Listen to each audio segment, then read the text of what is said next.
right, so this is a review of Deadpool and Wolverine Wade Wilson III ahead of tonight's premiere, or at least for in the United States and North Carolina. This is tonight's premiere of Deadpool and Wolverine, and I wanted to do a special comic book review of the first two issues. I have not gotten the third issue. Having to go to work every day, so it's been kind of rough. But when I get the third issue, I'll do a final review. But this is just a special review for Deadpool and Wolverine. Like I said, the comic book review, and also giving a special shout out to Hacienda Classics reviewing the t-shirt that I'm currently wearing, that I will be wearing for the movie tonight. But let's jump right into it.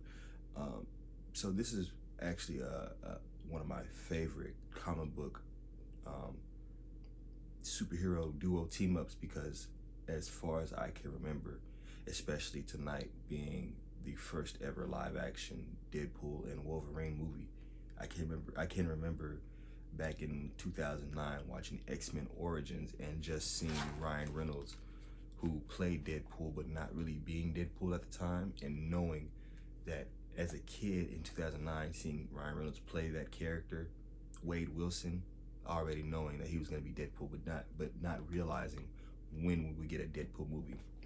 Now, fast forward to 2016, we get the first Deadpool movie, and I don't want to get too sidetracked. I'm gonna get to comic books. I'm just giving, gushing as a kid because I'm excited for the premiere of Deadpool and Wolverine. But as a kid, I got sidetracked.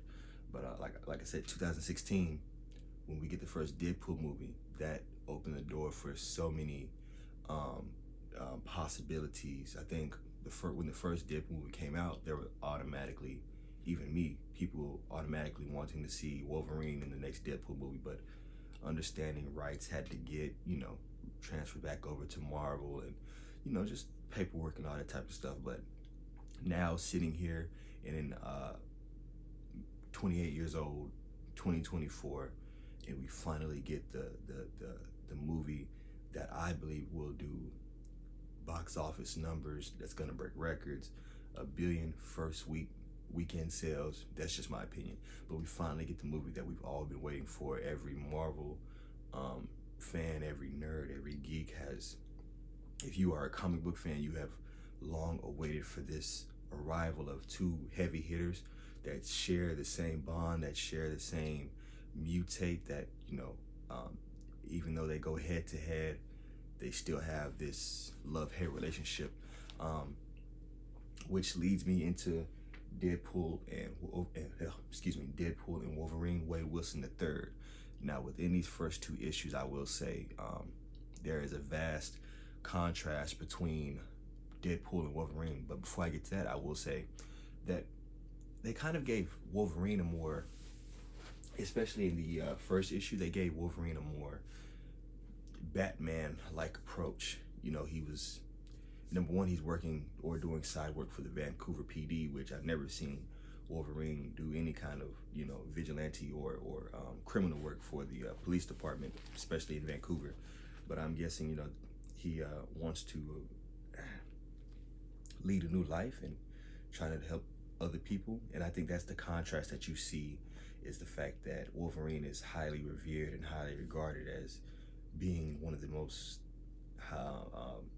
being the best at his job. Even though he is a ravenous, raging monster at times, he became an X-Men and fell into the Charles Xavier way, as I like to call it, of being an X-Man or X-Men and trying to be the best for the public eye, and just fighting that coexistence.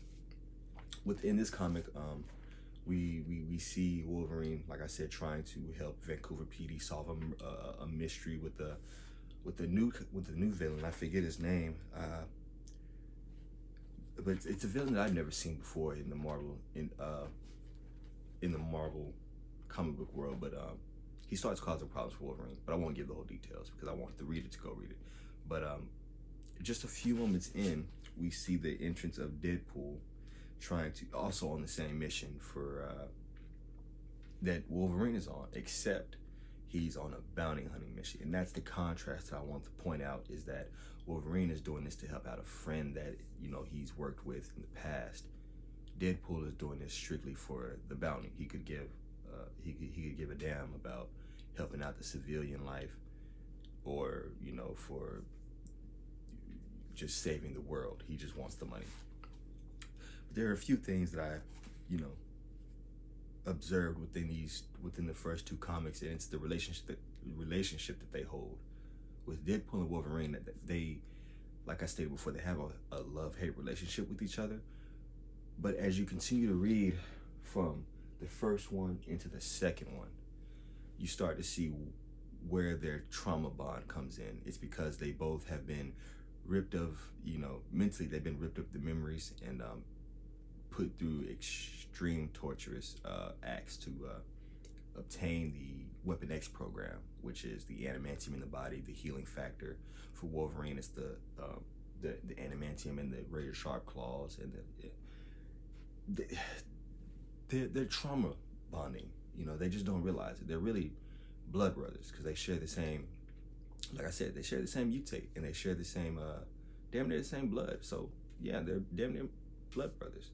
And what's interesting, and also interesting in this comic series, is that I see Wade kind of envious of Wolverine because, like I said, Wolverine is highly regarded, highly respected amongst his peers, and he's well sought after for his help. Deadpool is seen as somebody that, you know, is a little arrogant. He has too much malice intent towards the victim and not enough compassion. Always looking to solve the problem by killing and, you know, blowing up stuff. And that was Wolverine at one point, but like I said, he fell off into the X-Men and found a family, and ultimately put down those evil ways. Whereas Deadpool, he's still seen as the outcast, very envious of Wolverine. Everything that Wolverine is, Deadpool, I feel like, wants to be, but rejects it out of the fact of his ego and who he is and who he was in his past life. It's actually 10 to 12 pages into the first comic that there's a short panel where Deadpool is going down the list of things that Wolverine went through to not get one chance, not get two chances, but the third chance is always the chance that, you know, gets you on your way. And Deadpool is kind of, you know, hey, I had 3 chances, but they still don't like me, but you get 3 chances and they still like you. So I think that let me know that Deadpool was a little envious of Wolverine. Going into the second one, we see Wolverine in a bar, getting a drink, but asking the whereabouts of Deadpool because, you know, he's kind of worried about him. I think the conversation that they had in the first comic kind of, you know, left something with him enough to want to check on his friend or foe, frenemy. Long story short, I won't go through the whole process, but Deadpool is abducted, but he really, I won't give it away, but it's already out. He really, you know, gave himself up to a new threat that I have written down, but I won't give too much away. But anyways, if you have the comics, you already know the name of the ultimate threat. Oh, Delta, that's his name. His name is Delta. Delta ultimately helps Deadpool reach his higher self, which is basically just a robot body. If you, this is the best way I can explain how the second issue goes for Deadpool. If you've ever watched X-Men Origins, remember when Wade Wilson underwent the Weapon X program the first time, and they took his mouth away.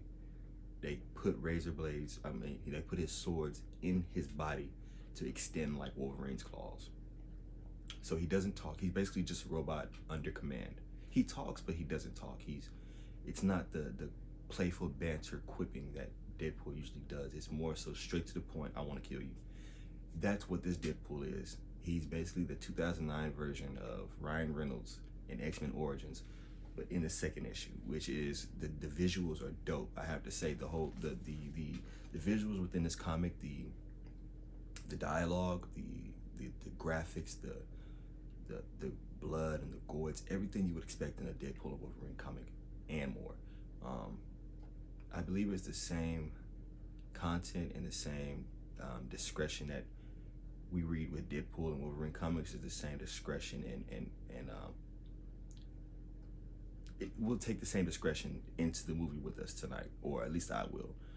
Just because if it's graphic in the comics and they spare no kind of violence or anything in these comics of the Deadpool and Wolverine, I can only imagine the violence that's coming in with the Deadpool and Wolverine movie tonight. With that being said, I hope you all enjoy the movie. If you are a big fan of Deadpool and Wolverine, please run out to your local comic book store shop and pick up all 3 issues that have finally dropped. I know I'm probably gonna get my 3rd issue sometime this week, and when I do, I will be doing a full review on all 3 issues as a whole. But before I end the video, I just wanted to give a special shout out to Hacienda Classics for making sure I got my Deadpool and Wolverine t-shirt before the movie. It's LA apparel, heavyweight cotton. It's front and back. This is the overall product. I love the t-shirt. Hopefully y'all can see it. I love the t-shirt, front and back. Like I said, heavyweight cotton, LA apparel. If you're into the oversized fit, these are the perfect t-shirts to go and get oversized fits in. Again, Hacienda Classics. These t-shirts are amazing. I love the graphics on it. I love the weight of the cotton. It's not too flimsy. It's not too thin. It's just right. If you're going to wash this t-shirt, make sure you wash it inside out and let it air dry.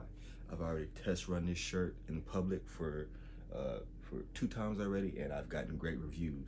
So if you're a nerd about your comic books and you want to put the style to it, go to Hacienda Classics, shop all their exclusive t-shirts. Make sure you get, I would say, get your Deadpool and Wolverine t-shirt before the movie drops, but the movie's already out, so you can still go ahead and get it, after it comes out, and still be part of the movement.